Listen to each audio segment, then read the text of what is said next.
In the blazing heat of ancient Mesopotamia's desert, one of Rome's most influential figures met a fate so horrific that it haunted the empire for many generations. Marcus Lucius Cassius, the wealthiest man in Rome, had built his fortune on the misery of others, only to realize that excessive greed can become a deadly trap. This is the tale of how gold, the very source of his power, turned into the cause of his most dreadful end. The year was 53 before the Common Era, and Rome's appetite for expansion was at its peak. Three men governed the known world through a fragile partnership: Pompey the Great, Julius Caesar, and Marcus Cassius. While his partners earned their fame through military brilliance, Craig faced a painful reality. He was viewed as merely a financier amidst soldiers. His enormous fortune, amassed through property deals and enslaved labor, granted him political weight but not the admiration he yearned for. Craig had witnessed Caesar conquer Gaul and Pompey rule the Mediterranean, their triumphs resonating within Rome's grand marble halls. By contrast, his own contribution seemed insignificant. The insult of being labeled the lesser member of the triumvirate tormented him without respite. At 60 years old, most men might have been content with their wealth, but Craig saw only one route to everlasting honor: military victory that would overshadow his renowned colleagues. The Parthian Empire presented itself like a shimmering prize lying just beyond Rome's eastern borders. Stretching from the Euphrates to the east, this vast empire controlled the profitable silk and spice routes linking the east and west. Craig was convinced that conquering Parthia would not only earn him military fame, but also bring unimaginable riches, with enough gold and silver to make even his fortune seem small. The Senate, wary of his ambitions, denied him the customary declaration of war, but Cassius moved forward regardless. In the year 55 before the Common Era, Craig arrived in Syria as governor and immediately began preparing for his ambitious invasion. He dismissed warnings from local commanders familiar with Parthian tactics, calling their concerns fearfulness. The desert kingdoms had always fallen to Roman discipline and engineering, so why would Parthia be any different? His confidence was further strengthened by intelligence reports indicating internal discord within the Parthian court, which made them seem vulnerable to a swift Roman attack. Cassius gathered a huge army consisting of 7 legions, totaling nearly 40,000 soldiers, supported by 4,000 cavalry and an equal number of light infantry. This force was one of the largest expeditionary armies Rome had ever assembled for conquest in the East. Among his officers was his cherished son Paul, a skilled fighter who had gained distinction under Caesar in Gaul. The presence of his successor added even more drive for Cassius. This campaign was aimed at founding a legacy of military greatness. The campaign commenced during the spring of 53 BCE, when Roman troops crossed the Euphrates River at Zeugma. At first, the advance seemed to confirm Marcus Lucius Cassius's optimism. Nearby villages either gave in without a fight or were quickly overcome by Roman siege techniques. The flat landscape of Mesopotamia seemed perfect for the heavy infantry methods favored by the Romans. Early reports indicated that King Harold of Pathaea was preoccupied with internal uprisings, which supposedly left the border sparsely guarded. Yet Cassius's initial victories were actually part of a carefully planned strategy by Pathaea. General Sarah, the young leader of the Pathaean forces, intentionally lured the Romans farther into the desert, away from their supply routes, and into terrain that favored Pathaean mounted units over Roman foot soldiers. The handful of clashes that took place were actually strategic retreats, aimed at building Cassius's misplaced confidence while draining his troops through relentless marches in relentless heat. As the Roman army ventured deeper into the Mesopotamian desert, the true character of their adversaries started to emerge. The Parthians were far from the unruly barbarians portrayed by Roman propaganda. They represented a highly skilled military force with generations of experience fighting in their homeland's severe environment. Their military strength was centered on speed and ranged warfare. Their heavy horsemen, known as cataphracts, were used for devastating charge assaults, while lighter horse archers could attack from extraordinary distances, remaining out of the Romans' reach. General Sarah's approach took full advantage of every limitation in Roman military practice. While Romans depended on tight formations for combat and engineering feats, Pompey valued quickness and adaptability. Where Romans anticipated battles with definite goals, Pompey's troops focused on harassment and wearing down their foes.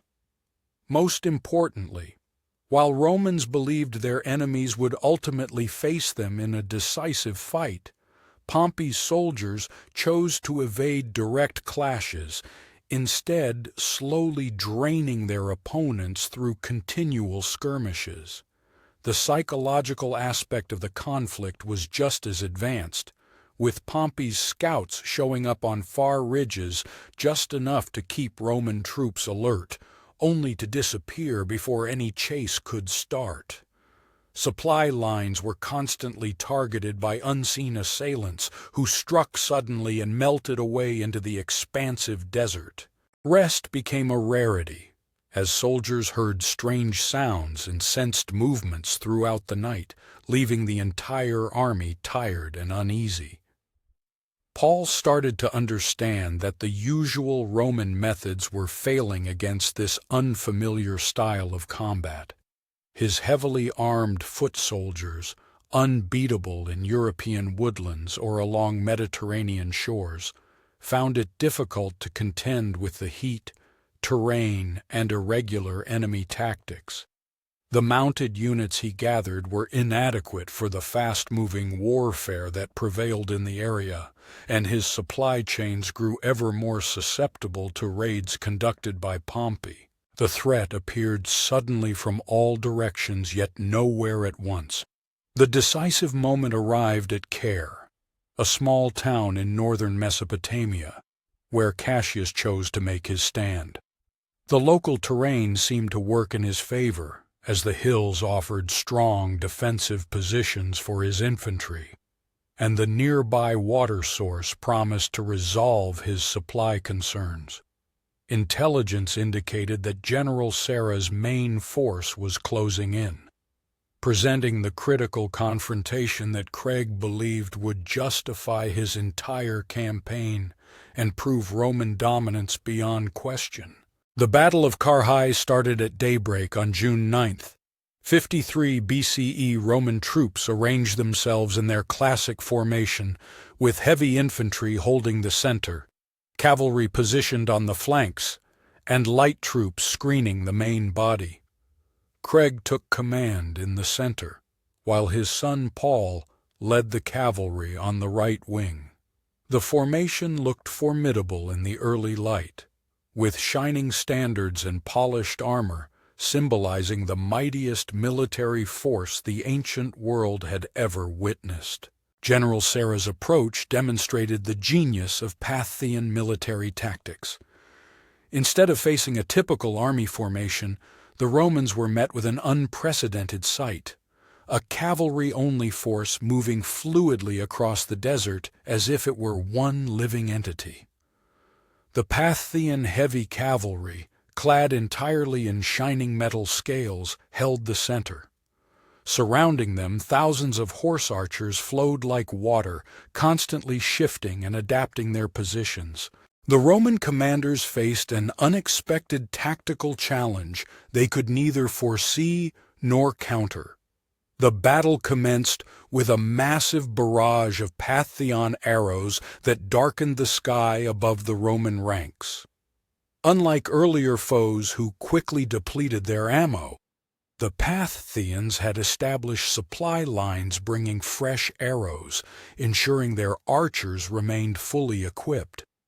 Roman shields, crafted to repel spears and swords, proved ineffective against this relentless missile assault, which persisted relentlessly, gradually eroding Roman morale and combat efficiency. Marcus Lucius Cassius, young and eager to prove his worth, made a critical error by deciding to break formation and charge the Parthian center with his cavalry wing.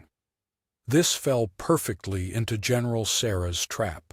The heavily armored cataphracts absorbed the Roman attack, while horse archers surrounded the isolated cavalry, cut off from their main forces and encircled by foes attacking from every angle. Paul's detachment was methodically annihilated in full view of his horrified father and the remaining Roman forces. Paul's death marked a vital psychological turning point in the battle. Sarah's troops then severed the young man's head, mounting it on a spear and parading it before the Roman lines, while his father watched in stunned disbelief. The horrifying sight of his son's head bobbing among enemy ranks shattered whatever composure Cassius had maintained throughout the campaign. The once confident general who had marched across the Euphrates now consumed by grief and despair. Several months earlier, a once formidable leader had been replaced by a frail old man barely capable of issuing clear commands. Roman discipline began to deteriorate rapidly as the harsh reality set in. They were trapped in hostile territory, encircled by an enemy that could strike freely while staying beyond their reach. Water supplies dwindled dangerously.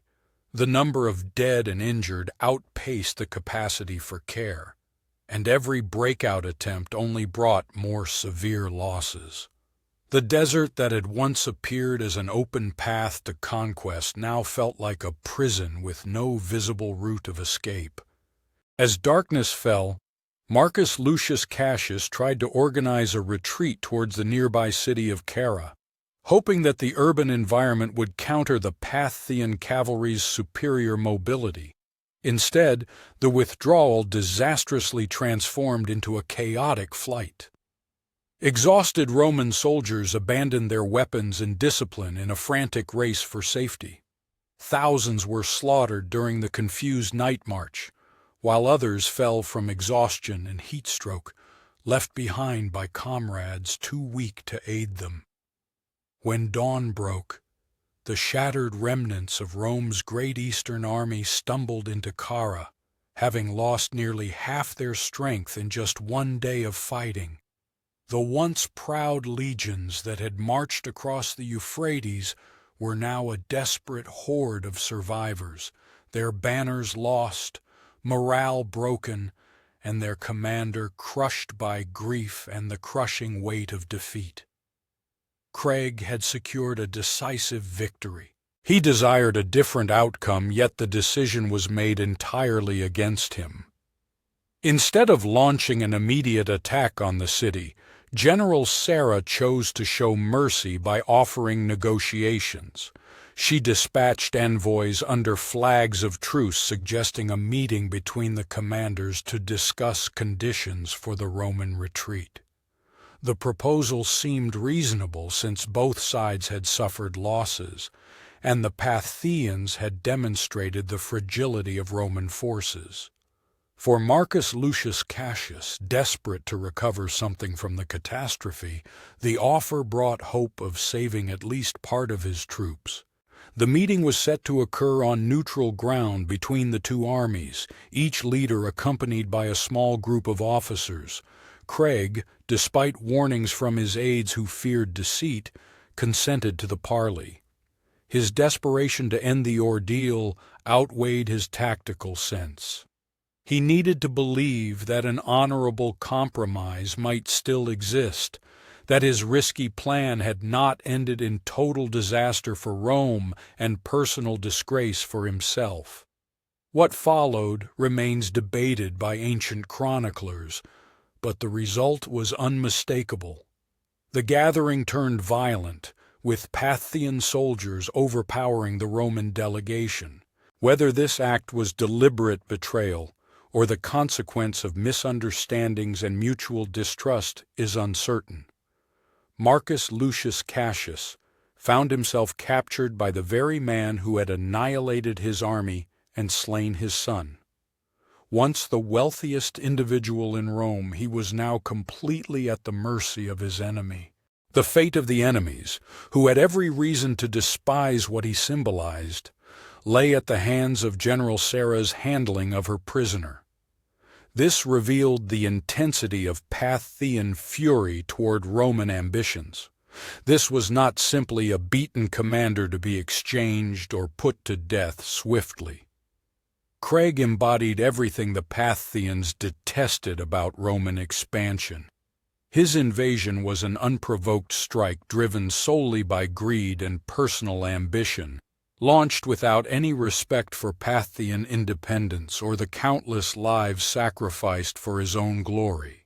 The choice to execute Paul in a way that matched his nature and crimes reflected both Parthian justice and their grasp of meaningful symbolism within a culture that esteemed honor and judged character by deeds rather than wealth. Paul represented all that was abhorrent about Roman values. His demise needed to convey a powerful warning not only to Rome itself, but also to any potential conquerors who might underestimate Parthian lands as easy targets. The means selected were both pragmatic and rich in symbolism. Molten gold, the element that had shaped Paul's existence and driven his ruinous campaign, became the agent of his punishment. Artisans of Parthia heated gold until it turned liquid, a substance capable of searing through flesh while carrying deep symbolic significance. The man who had revered gold above all else was about to encounter its harsh reality, alluring yet lethal, valuable yet ultimately destructive. This form of execution embodied the truth beneath the surface, delivering a message that resonated far beyond the immediate moment. The event unfolded before an assembly of Parthian aristocrats and captured Roman soldiers, serving both as a legal procedure and a public spectacle. Craig was forced down to his knees, while Parthian guards kept his mouth open, blocking any final words or appeals for clemency. The molten gold was poured gradually to maximize suffering and create a scene that would be remembered and talked about for ages across the ancient world. The physical torment was unimaginable, with liquid gold at temperatures above 1,190 degrees Fahrenheit, searing through mouth, throat, and internal organs, while Cassius remained conscious. However, the symbolic meaning was just as vital. This was the fate of a man who prized gold over human life and who amassed his wealth through oppression and cruelty. He now faced the harsh reality of gold as a destructive element. His obsession with riches turned into his ultimate downfall. Eyewitnesses described Cassius's last moments as a grotesque mockery of his own ambitions. The mouth that had declared conquest and honor was now filled with the very metal he had pursued worldwide. The throat that had given speeches about Rome's future was burned beyond recognition. The body that had lived in unimaginable luxury was transformed into a cautionary tale about the dangers of unrestrained greed and ambition. The repercussions of Cassius's death reverberated throughout the ancient world, far surpassing the immediate military defeat. The news of this execution sent shockwaves throughout many lands. Within weeks, the news reached Rome, stirring great anxiety among the elite who suddenly understood that their eastern border was vulnerable and that their adversaries had both the means and determination to deliver crushing defeats to Roman forces. The long-held belief in Rome's unbeatable strength, built up over centuries of conquests, had been shattered in the deserts of Mesopotamia. The fallout within Rome was swift and harsh. The triumvirate that had controlled Roman politics for years collapsed, leaving Pompey and Caesar as fierce competitors instead of allies. Without Marcus Lucius Cassius's wealth and sway to balance their rivalry, the two powerhouses launched political schemes that would ultimately ignite civil war and bring an end to the Roman Republic. Craig's demise unintentionally sparked the very unrest he intended to prevent through Eastern campaigns.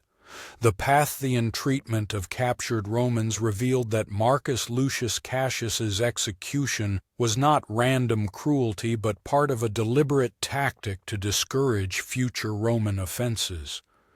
Many survivors were relocated to distant regions within the Parthian Empire, where they founded settlements and slowly integrated with local peoples.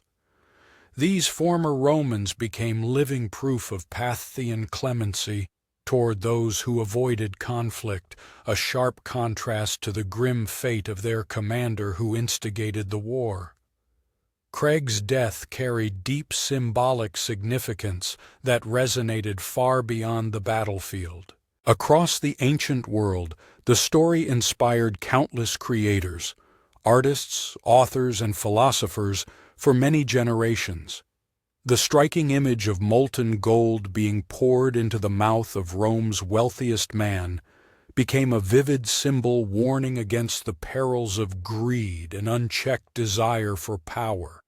Writing more than 100 years later, Plutarch used the execution as a moral example to illustrate how wealth can corrupt and how pride inevitably leads to downfall. Even today, historians continue to discuss the exact circumstances surrounding Marcus Lucius Cassius's death, with some doubting whether the molten gold tale is literal fact or instead a symbolic story. Nevertheless, the wider historical importance remains undisputed. The execution marked a crucial moment in Rome's expansion eastward and revealed that the empire faced opponents capable of complex psychological strategies beyond simple battles. The method of death, whether entirely accurate or embellished, conveyed fundamental truths about the nature of the conflict. The site where Marcus Lucius Cassius's remains were kept turned into part of propaganda campaigns by Parthia. Allegedly, his head was sent to the court of King Harold and then used as a prop in performances mocking Roman arrogance. Some reports indicate that Parthian actors integrated the severed head into renditions of Euripides' Bacchae, casting Cassius as the tragic character whose overwhelming ambitions led to his ruin. These theatrical shows transformed Roman defeat into a form of ongoing public spectacle for the Parthian people. The archaeological findings from the battlefield at Carrhae continue to provide valuable insights into the magnitude of the Roman catastrophe. Weapons, armor pieces, and skeletal remains reveal a scene of utter military ruin. These relics tell the tale of a seasoned army that was systematically annihilated by foes who grasped both the tactical realities and the psychological aspects of combat.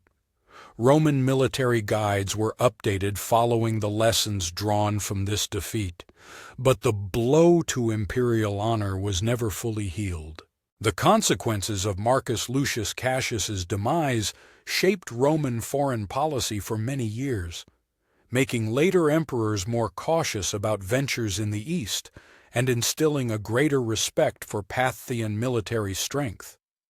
This calamity proved that Rome's adversaries were not merely uncivilized tribes to be overpowered by discipline and engineering prowess, but advanced societies with their own military doctrines and strategic minds.